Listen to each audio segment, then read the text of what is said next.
Healthy joints equal healthy tissue. Healthy tissue equals a happy body. Let's move on to the lower body. The hips. The hips from a quadruped position.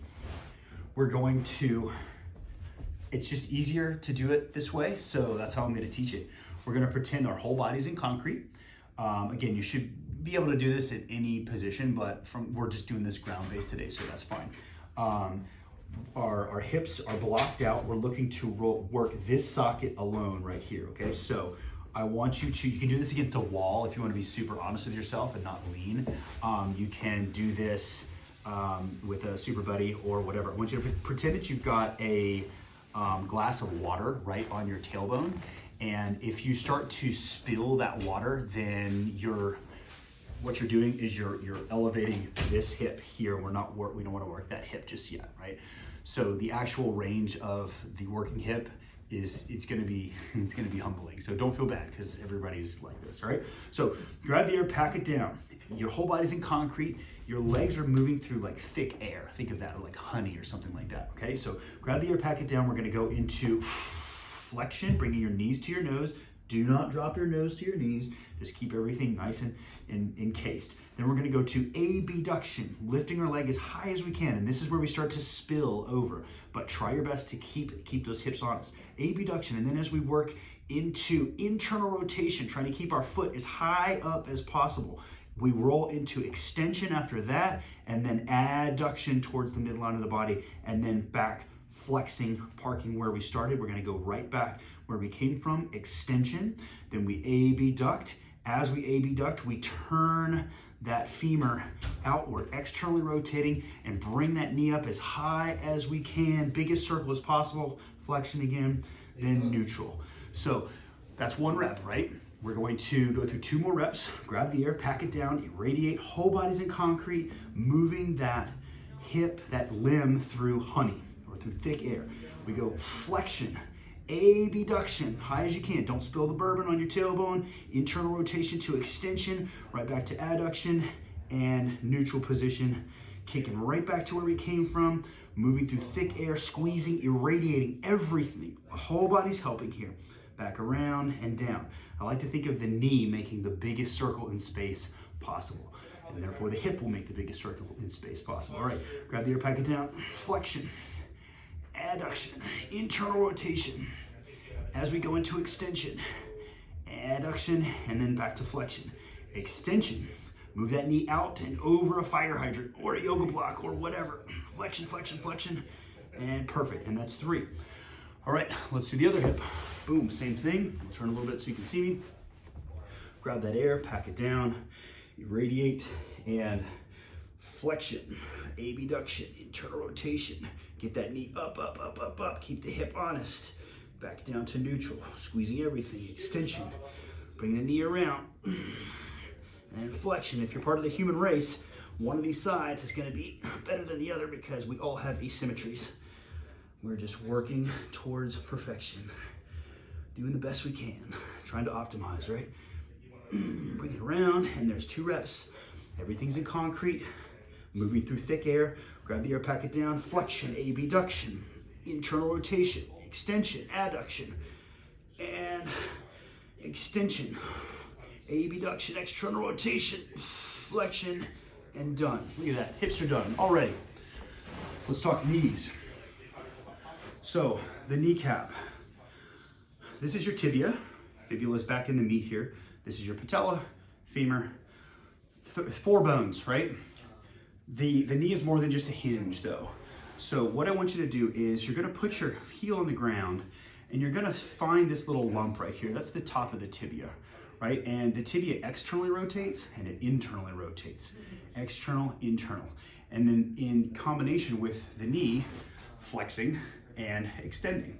So what we're going to do, very similar to the elbow, how we approach that is we're going to find that tibial play and we're going to rotate under tension.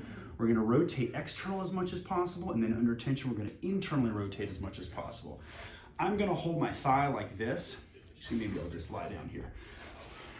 So if you hold your thigh like this or just keep this frozen in space, you can do this with me, or you can sit up. so you can see. I'll tell you what, I'll do one of each. So once I've got this tibial play here, right, and some people might not have that, so you may need help kind of like unlocking it, but just do your best for now, okay? So we're gonna grab the air packet down, irradiate. I'm externally rotating and I'm flexing, pulling the heel to the hip as much as possible with this knee, not with my hand. Internally rotate, then extend up to the point before lockout. We wanna skip lockout because when we extend at lockout, now we're working the femur. We've already worked upstream here. We're trying to get this joint. So I want you to come to the end of your range just before lockout. It might be working your hamstrings pretty heavily. That's the idea, that's good. Under tension, externally rotate, then bring heel to hip, internally rotate, extend. I'm gonna lay back now, external, internal, extend, external, flexion. Now what I'm gonna do is I've done 3 reps with my foot turned out while I pull my heel back.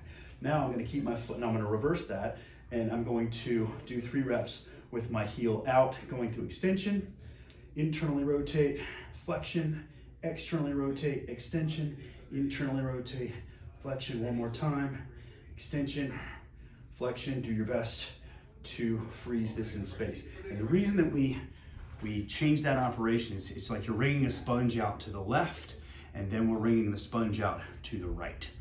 Or the other way, I guess, however you want to put that. All right, let's get on to our other side. We'll show both ways here. Both, you could do this from a chair. I like either seated or lying on your back. You can do the standing. So we find that tibial play. Yep, my left side's super janky. See how hesitant that is? I've got better neural control with my right side than I do my left, but guess how we get better?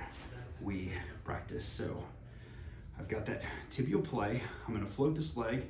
I'm gonna start externally rotated. I'm gonna come into flexion. I'm gonna extend. I'm gonna internally rotate and then extend. I'm gonna flex, and I'm gonna external and flex, internal and extend, external, flex, internal and extend, external, flex, internal, extend, external, flex. Now I'm gonna switch that, keeping this foot turned out, extension. Remember, skip lockout because we don't want to work that hip. Internally rotate, flexion, external, extension, internal, flexion. One more time. And oh, that hip is janky, that knee is janky. All right, one more. The ankles, right? The ankles act like the wrists a bit. They've got 4 basic movements. They plantar flex, they dorsiflex, they evert, and they invert, right? And we're going to, here's what it looks like. You can bring your hand up under your arm up under your leg here, and then block the shin from rotating and helping out. We're gonna irradiate, we're gonna go into plantar flexion. We're going to invert, we're gonna come into dorsiflexion. We're going to evert, and that's 1. And we're gonna go back around the other way. I like to block this shin. I like to think about, you're like scraping a jar out. Like, I don't know why you do that with your foot, but you're trying to get the very last of the peanut butter out, or the Nutella, or something delicious from a jar. Maybe it's just jam, maybe it's a jar of honey, whatever you like. Envision it and make sure you're scraping to your heart's desire. Biggest range possible, okay? Cool, about 3 each side. Should be feeling heat in that joint. If not, we need to put something in the comments and we'll figure out what's going on exactly. All right, so grab the air packet down, irradiate, plantar flexion, inversion, dorsiflexion, anatomical terms are rusty, eversion. How about this? Big circle. And it doesn't matter if you do 3 in one direction or do alternating 3 to 5, as long as you're doing it and you're working under irradiation and towards your maximum range. Okay, that's all I ask. And that, my friends, is a full body controlled articular rotations.